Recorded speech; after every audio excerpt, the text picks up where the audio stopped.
नमस्कार दोस्तों, मैं अविनेश सिंह यूथ एकेडमी से आपका स्वागत करता हूं। जैसा कि आप लोग हमसे परिचित होंगे कि हम सौर मंडल की पहली क्लास आप लोगों के लिए अपलोड किए थे और आप लोग सौर मंडल के बारे में शुक्र ग्रह तक पढ़ भी चुके हैं।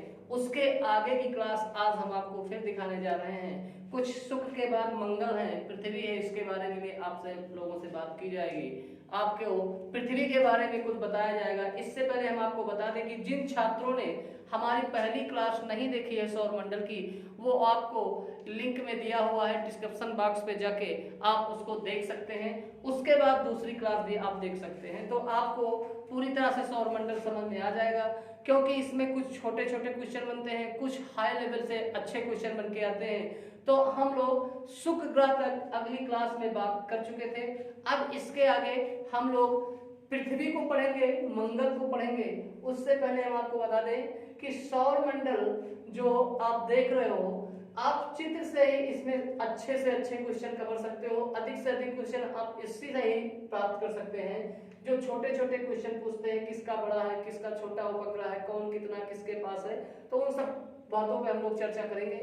पृथ्वी को छोड़ के हम लोग मंगल ग्रह पर आएंगे और मंगल, क्योंकि पृथ्वी को हम बाद में विस्तार रूप से पढ़ाएंगे, पृथ्वी के बारे में हम अच्छे से पढ़ेंगे। हमने शुक्र ग्रह में आपको बताया था कि दो पठार पाए जाते हैं, एक लक्ष्मी का पठार है, एक चौरस का पठार है। ये दो इंपॉर्टेंट पठार है जो शुक्र ग्रह पर पाए जाते हैं। उसके बाद हमने आपसे ये भी बताया था कि शुक्र ग्रह की सबसे ऊंची चोटी का क्या नाम है, तो आप लोगों ने उत्तर दिया था कि मैक्सवेल जो है वो शुक्र ग्रह की सबसे ऊंची चोटी है। हमने ये भी आपसे पूछा था कि बताइए शुक्र ग्रह पर जो लक्ष्मी का पठार और चौरस का पठार पाया जाता है वो शुक्र ग्रह के किस भाग में पाया जाता है, तो हम बता दें आपको शुक्र ग्रह के पश्चिमी भाग पर ये दोनों पठार पाए जाते हैं। शुक्र ग्रह के बारे में आपको हमने ये भी बताया था कि इसके पास एक भी उपग्रह नहीं है और ये जो चक्कर लगाता है ये पूर्व से पश्चिम की ओर अपने अक्ष पर घूमता है। और एक सौरमंडल का ग्रह है जिसका नाम अरुण है, वो भी अपने अक्ष पर पूर्व से पश्चिम की ओर घूमता है और इस पे जो सूर्योदय होता है वो पश्चिम दिशा में होता है। ठीक है, फिर हम लोग आगे बात करते हैं मंगल ग्रह। अगर मंगल ग्रह की बात किया जाए तो सभी लोग जानते हैं कि आकार की दृष्टि से ये 7वां सबसे बड़ा ग्रह है।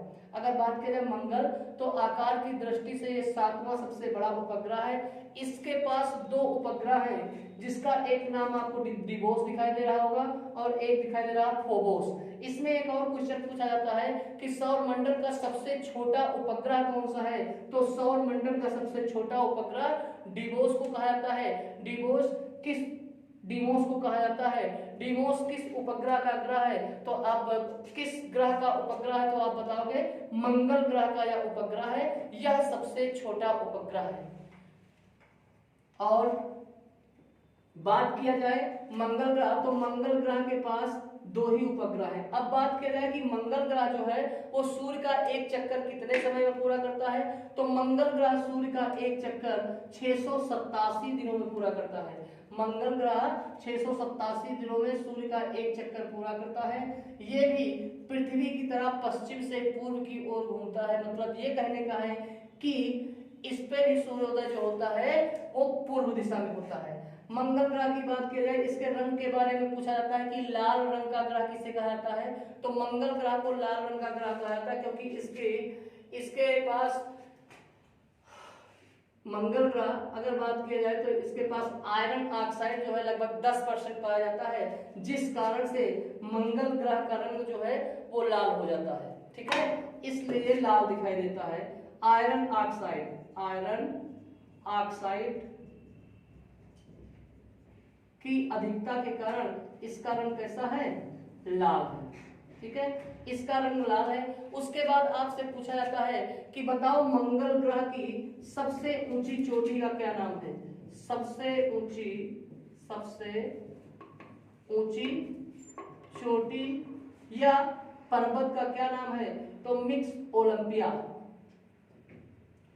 इसका सबसे ऊंची जो चोटी है ओलंपस मैसी है, जो कि सौर मंडल की भी सबसे ऊंची चोटी पूछा जाता है आपसे कि सौर मंडल की सबसे ऊंची चोटी, तो आप बताओगे ओलंपस मेसी। अगर बात किया जाए कि मंगल ग्रह की सबसे ऊंची चोटी, तब भी आप बात करोगे ओलंपस मेसी। इसी से एक क्वेश्चन और पूछा जाता है कि सौर मंडल का सबसे बड़ी, सौर मंडल की सबसे बड़ी ज्वालामुखी है, सबसे बड़ा ज्वालामुखी कौन सा है? सौर मंडल का सबसे बड़ा ज्वालामुखी कहाँ पाया जाता है? तो सौर मंडल का सबसे बड़ा ज्वालामुखी जो है वो भी मंगल ग्रह पर पाया जाता है। उसका क्या नाम है? तो सौर मंडल का सबसे ऊंची ज्वालामुखी, तो वो आपके सामने निकल के आएगा mix Olympia. Mix Olympia, mix Olympia, mix Olympus या मिक्स ओलंपिया, शुद्ध नाम इसका मिक्स ओलंपिया है, जो सौर मंडल की सबसे ऊंची ज्वालामुखी है। उसके बाद मंगल से और क्या, बस इतने क्वेश्चन बनते हैं। हाँ, एक और क्वेश्चन पूछा जाता है कि क्या मंगल ग्रह पर वायुमंडल पाया जाता है? तो मंगल ग्रह पर भी वायुमंडल का क्या है? अभाव है। वायुमंडल का अभाव, वायुमंडल का अभाव है। उसके बाद एक क्वेश्चन आपसे बनके और पूछता पेपर में कि बताओ पृथ्वी की तरह और कौन सा दूसरा ग्रह है जहां पे दो ध्रुव पाए जाते हैं, माने दो पोल पाए जाते हैं? तो मंगल ग्रह, पृथ्वी के अलावा मंगल एक ऐसा ग्रह है जिसपे दो ध्रुव पाए जाते हैं। अब आपसे पूछा जाए कि क्या इस पे ऋतु परिवर्तन होता है? तो जी हाँ, मंगल ग्रह पर ऋतु परिवर्तन होता है। इतने क्वेश्चन आपसे मंगल ग्रह से आज तक बने हैं। उसके बाद हम लोग बात कर लेते हैं क्षुद्र ग्रह पट्टी की। तो क्षुद्र ग्रह पट्टी से आपसे क्वेश्चन पूछता है कि क्षुद्र ग्रह पट्टी किन किन ग्रहों के बीच में पाया जाता है? तो क्षुद्र ग्रह पट्टी जो है वो आपके मंगल और बृहस्पति के बीच में पाया जाता है। उसके बाद आपसे पूछा जाता है कि क्षुद्र ग्रह पट्टी हो गया मंगल और बृहस्पति के बाद, उसके बाद इनकी संख्या पूछता है तो लगभग 10 लाख बताई जाती है। क्षुद्र ग्रह की संख्या जो है वो 10 लाख होती है। उसके बाद एक और क्वेश्चन पूछा जाता है कि ऐसा कौन सा क्षुद्र ग्रह है जो नग्न आंखों से देखा जा सकता है? पूछा जाता है ऐसा कौन सा क्षुद्र ग्रह है तो नग्न आंखों से देखा जा सकता है? तो नग्न आंखों से दिखाई देने वाला, नग्न आंखों से दिखाई देने वाला एकमात्र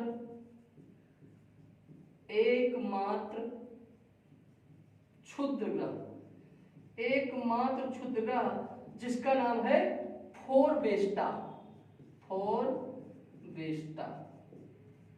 जिसका नाम है फोरबेस्टा। ये एकमात्र उपग्रह है जो हमें नग्न आंखों से दिखाई, एकमात्र क्षुद्र ग्रह है जो नग्न आंखों से दिखाई देता है। उसके बाद बात कर लिया जाए बृहस्पति की। बृहस्पति से क्वेश्चन ये बनते हैं कि सबसे पहले तो यही आना चाहिए कि बृहस्पति जो है वो सौर मंडल का सबसे बड़ा ग्रह है। अगर बात किया जाए सौर मंडल का सबसे बड़ा ग्रह कौन सा है तो हम बताएंगे बृहस्पति। बृहस्पति के पास कितने उपग्रह हैं? 79 उपग्रह हैं। उसके बाद बात किया जाए कि यह सूर्य का एक चक्कर कितने समय में पूरा करता है? तो लगभग 11.8 वर्षों में यह सूर्य का एक चक्कर पूरा कर लेता है। माने वहां पे जो वर्ष की अवधि है, एक वर्ष माने 11.8 वर्ष जब पृथ्वी के बीत जाएंगे तब बृहस्पति पे एक वर्ष पूरा होगा। उसके बाद बात किया जाए तो यह पहला ग्रह है जो सौरमंडल का अपनी अक्ष पर घूमने वाला सबसे तीव्र गति से गति करने वाला कौन सा उपग्रह है? तो आप बताओगे बृहस्पति। उसके बाद बृहस्पति से और क्वेश्चन पूछता है कि अभी तक हम लोग पढ़ते कि सौरमंडल में सबसे ज्यादा उपग्रह किस ग्रह के पास है? तो आप सीधे बताते थे बृहस्पति के पास, लेकिन अभी और नए नए उपग्रह खोजे गए हैं जिस वजह से अब ये डाटा चेंज हो गया है। अब आपसे पूछे कि सबसे ज्यादा उपग्रह किसके पास है? तो शनि के पास है। बृहस्पति अब दूसरे स्थान पे पहुंच गया है। बृहस्पति के पास कितने उपग्रह हैं? तो 79 है।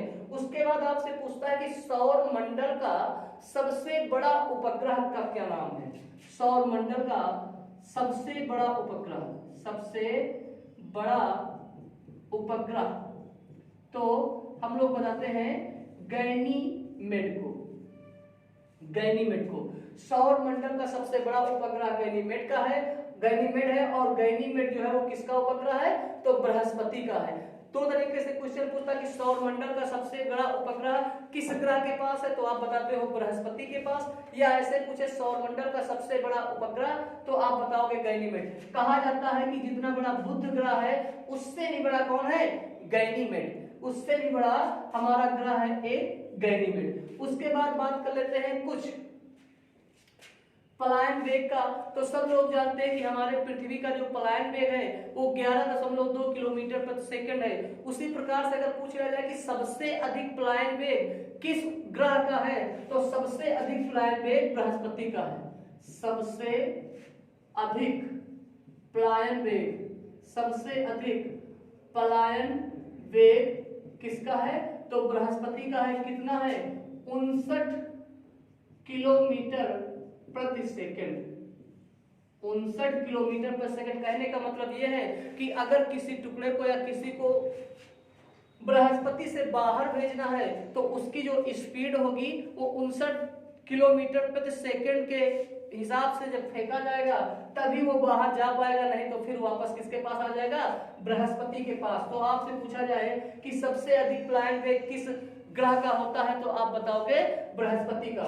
उसके बाद आपसे पूछ लिया जाए कि बृहस्पति का सबसे बड़ा उपग्रह, तो गैनीमेड। सौरमंडल का सबसे बड़ा उपग्रह गैनीमेड। एक बात और आपको पता होना चाहिए, इसके कुछ उपग्रह हैं सौरमंडल में, बृहस्पति के कुछ उपग्रह हैं जिनके बारे में बताया जाता है कि इनको पूछा जाता है पेपर में कि निम्नलिखित में से कौन से गैलीलियो के उपग्रह के नाम से जाने जाते हैं। तो एक तो आपका गैनीमेड हो गया, गैनीमेड, दूसरा हो गया लो, तीसरा हो गया यूरोपा, और तीसरा हो गया यूरोपा।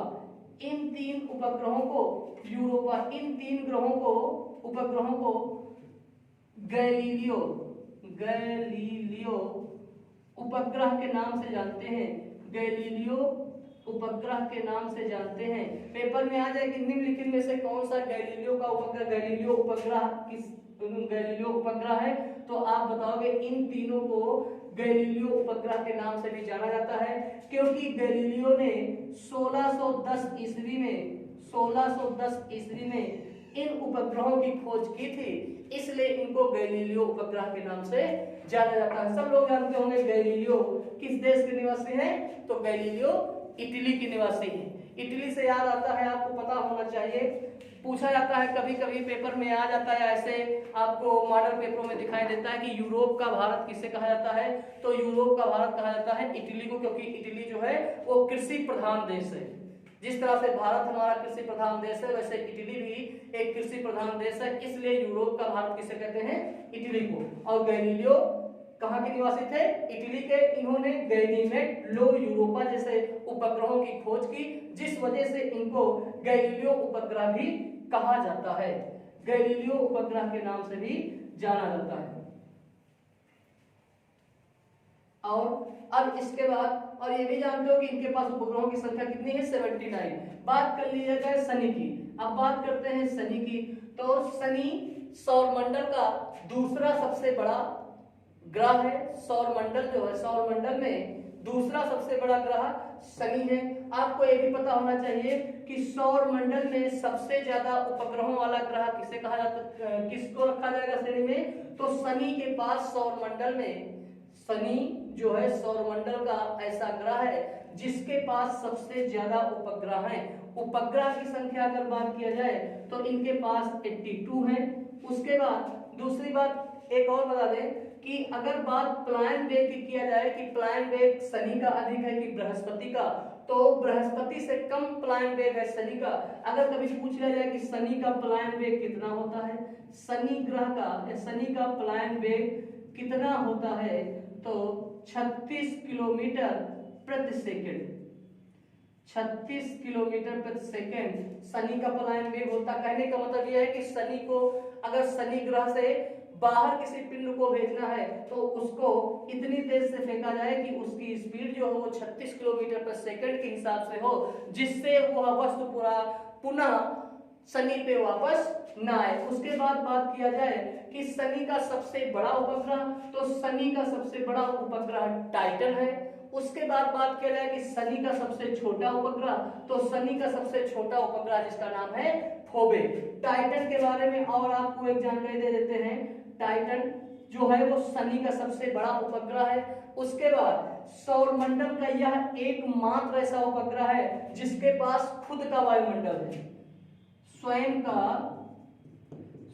का वायुमंडल है। ठीक है, अगर आपसे पूछे कि सौरमंडल का ऐसा कौन सा ग्रह है ऐसा कौन सा उपग्रह है जिसके पास स्वयं का वायुमंडल है, तो आप कहोगे टाइटन। टाइटन किसका उपग्रह है? तो टाइटन शनि का उपग्रह है। सबसे बड़ा कौन है? तो शनि का सबसे बड़ा उपग्रह टाइटन है। सबसे छोटा कौन है? तो फोबे है। एक बात और आपको पता होना चाहिए, पूछा जाता है कि सौरमंडल में कौन कौन से ऐसे ग्रह हैं जिनके पास रिंग होती है या वलय पाए जाते हैं। तो दो ऐसे ग्रह हैं जिनके पास वलय पाए जाते हैं, एक है शनि और दूसरा है अरुण। तो आपसे पूछे कि शनि के पास वलयों की संख्या कितनी होती है? वलयों की संख्या, तो शनि के पास वलयों की संख्या जो होती है वो होती है 7। वलयों की संख्या होती है 7। और एक और बात, ये देखने में बहुत चमकीला, इसके जो वलय है वो देखने में बहुत खूबसूरत दिखाई देते हैं। बात कर लिया जाए कि शनि से और क्वेश्चन क्या बन सकता है? फ्लाइंग वेग हो गया, इसका सबसे बड़ा हो गया टाइटन, सबसे छोटा हो गया फोबे। हाँ, एक और बात कर लिया जाए कि यहाँ पे सूर्योदय किधर होता है, तो यहाँ पे भी सूर्योदय किस दिशा में होता है? तो ये भी पूर्व दिशा में सूर्योदय होता है। और ये किस ओर से किस ओर घूमता है? तो पश्चिम से पूर्व की ओर, जैसे हमारी पृथ्वी घूमती है वैसे शनि भी घूमता है। उसके बाद बात कर लिया जाए कि यह सूर्य का एक चक्कर कितने दिन में पूरा करता है? तो यह सूर्य का एक चक्कर 29.5 वर्ष में पूरा करता है। यह सूर्य का एक चक्कर 29.5 वर्ष में पूरा करता है। माने यहाँ पे जो एक वर्ष का समय है वो पृथ्वी के 29.5 वर्षों के बराबर होगा, तब यहाँ पे पूरा होगा एक वर्ष। अगर बात किया जाए शनि से, तो शनि से और क्वेश्चन क्या? टाइटन हो गया, फ्लाइंग वेग हो गया वगैरह, बस इतना ही काफी है। उसके बाद बात किया जाए अरुण की बात किया जाए तो यहाँ पर सबसे पहला क्वेश्चन तो यही बन के आता है कि बताइए शुक्र ग्रह के अतिरिक्त और कौन सा ग्रह है जो अपनी दूरी पर पूर्व से पश्चिम की ओर चक्कर लगाता है? तो नाम आता है अरुण का। उसके बाद बात कर लिया जाए कि अरुण के पास कितने उपग्रह हैं, तो इनके जो उपग्रह की संख्या है वो टोटल कितनी है? 27 है। उसके बाद बात किया जाए कि यह सूर्य का एक चक्कर कितने वर्षों में पूरा करता है? तो यह सूर्य का एक चक्कर 84 वर्षों में पूरा करता है। माने कि सूर्य का एक चक्कर पूरा करने में इसको 84 वर्ष लग जाते हैं, क्योंकि जो जितनी दूर सूर्य से चला जाएगा उतनी दूर से उस चक्कर को, सूर्य का एक चक्कर लगाने में उतना ही समय लगेगा। इसलिए जैसे जैसे हम सूर्य से दूर जाते हैं वैसे वैसे ग्रह का परिक्रमण काल जो है वो बढ़ता चला जा रहा है। तो ये सूर्य का एक चक्कर 84 वर्षों में पूरा करता है। अगर बात कर लिया जाए इसके पास कितने उपग्रह, तो 27 उपग्रह है। अगर बात किया जाए कि इसका सबसे बड़ा उपग्रह कौन सा है, तो सबसे बड़ा उपग्रह है टिटेनिया। और अगर सबसे छोटे की बात किया जाए तो फार्डेलिया। आपको बता दें इतनी डीपली कोई नहीं बताता होगा, एक क्लास में आप नहीं पाएंगे इतना सब कुछ जो आप सौरमंडल में देख रहे हो। बस इतना होता है कि अरुण के पास कितने उपग्रह? 27 है। सबसे बड़ा कौन सा है? टिटेनिया। सबसे छोटा कोई नहीं बताता है। 1-2 पॉइंट जरूर आपको इसमें अधिक मिलेंगे। ठीक है, और बताएं अगर बात किया जाए कि सबसे छोटा कौन सा है, तो आप बताओगे फार्डेलिया है। अरुण के पास एक और चीज है, आपसे पूछा जाता है कि अरुण को अगर पूछा जाए सौर मंडल में कौन सा ऐसा ग्रह है जिसे लेटा हुआ ग्रह कहा जाता है, तो अरुण ही है। ये अपने अक्ष पे 97 डिग्री झुका हुआ है। ये अपने अक्ष पर 97 डिग्री झुका हुआ है, इसलिए इसको देखने से लगता है कि ये लेटा हुआ है। इसीलिए कई बार पेपर में आया है कि लेटे हुए ग्रह की श्रेणी में किसे रखा जाता है? लेटा हुआ ग्रह की उपमा किसे दी गई है?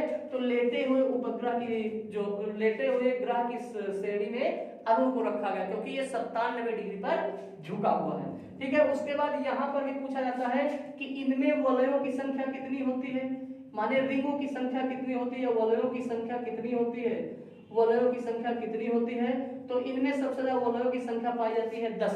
दोनों क्वेश्चन आ चुके हैं कि शनि में वलयों की संख्या कितनी होती है, तो आपको पता होना चाहिए 7। अगर बात किया जाए अरुण में वलयों की संख्या कितनी होती है, तो आप बताओगे वलयों की संख्या कितनी होती है, तो आप बताओगे 10। उसके बाद बात कर लिया जाए कि अरुण किस रंग का दिखाई देता है? तो यहाँ पे मीथेन गैस की अधिकता होने के कारण CH4 माने मीथेन गैस की अधिकता होने के कारण यह हरा रंग का दिखाई देता है, इसलिए इसे सौंदर्य का देवता कहा जाता है, सौंदर्य का देवता कहा जाता है। उसके बाद आपसे बात किया जाए, अच्छा अरुण हो गया, इसमें बोला की संख्या 10 हो गई और 97 डिग्री पे झुका हुआ है, जिस कारण से इसे लेटा हुआ ग्रह कहा जाता है। आपसे पूछा जाता है कि सौरमंडल का सबसे ठंडा ग्रह कौन सा है? सौरमंडल का सबसे ठंडा ग्रह कौन सा है? तो आप लोग सीधे चले जाते हो वरुण के पास, क्योंकि आपको यह लगता है कि यह सौरमंडल का सबसे ठंडा ग्रह है क्योंकि यह सूर्य से सबसे दूर है, लेकिन ऐसा गलत है, क्योंकि इस श्रेणी में रखा गया है किसे? अरुण को। अगर आपसे पूछे सौरमंडल का सबसे ठंडा ग्रह कौन सा है, तो आप बताओगे अरुण। क्यों ऐसा होता? अच्छा बात सही है, अगर आप देखो तो उस हिसाब से सबसे ठंडा वरुण को होना चाहिए, लेकिन होता कौन है? अरुण। इसीलिए पेपर पूछता है सौरमंडल का सबसे ठंडा ग्रह कौन सा है? तो अरुण, क्योंकि यह 97 डिग्री झुका हुआ है, जिस कारण से सूर्य की किरणें इस पर तिरछी पड़ती हैं और ये ठंडा हो जाता है, इसलिए सबसे ठंडा ग्रह पूछे तो आप बताओगे अरुण को। लास्ट आपका सौरमंडल का एक ग्रह बचा है जिसका नाम है वरुण। अगर वरुण से बात किया जाए तो सबसे पहले क्वेश्चन यही पूछा जाता है कि सूर्य से दूरी क्रम में सबसे दूर कौन सा ग्रह है? दूर सबसे दूर कौन सा? तो आप बताओगे वरुण सबसे दूरी पे है। अगर पूछा जाए कि वरुण आकार के हिसाब से किस नंबर ग्रह है, तो आकार के हिसाब से ये चौथे नंबर का ग्रह है। अगर बात किया जाए कि वरुण किस ओर से किस ओर घूमता है, तो जैसे पृथ्वी हमारी पश्चिम से पूर्व की ओर घूमती है, वैसे वरुण भी पश्चिम से पूर्व की ओर घूमता है, और यहाँ पे जो सूर्योदय होता है वो भी पृथ्वी के समान माने पूर्व दिशा में होता है। उसके बाद बात किया जाए कि वरुण के पास कितने उपग्रह हैं, तो वरुण के पास टोटल 13 उपग्रह हैं। अगर बात किया जाए कि सूर्य का यह एक चक्कर कितने दिन में पूरा करता है, तो सूर्य का एक चक्कर पूरा करने में इसको 164 वर्ष लग जाते हैं। अगर बात कर लिया जाए कि सबसे बड़ा इसका कौन सा ग्रह है, तो उपग्रह है, तो आप बताओगे ट्राइटन। वरुण का सबसे बड़ा उपग्रह जो है वो है ट्राइटन। तो आपके जितने भी ग्रह थे सौरमंडल के उसको हमने बता दिया, आपके जितने भी ग्रह थे उसको हमने बता दिया। अब सौरमंडल में हमें नहीं लगता है कि इससे ज्यादा कुछ पूछता है, हमें नहीं लगता है कि इससे ज्यादा ये कुछ पूछता है। तो सौरमंडल का जो छोटा सा पार्ट था उसको हमने लगभग समाप्त कर दिया है। उसके बाद हम आपको बता दें अगली क्लास आज के लिए फिर लेकर आएंगे भूगोल की। तब तक आप सौरमंडल को पढ़िए और इस चैनल को सब्सक्राइब करना ना भूलें।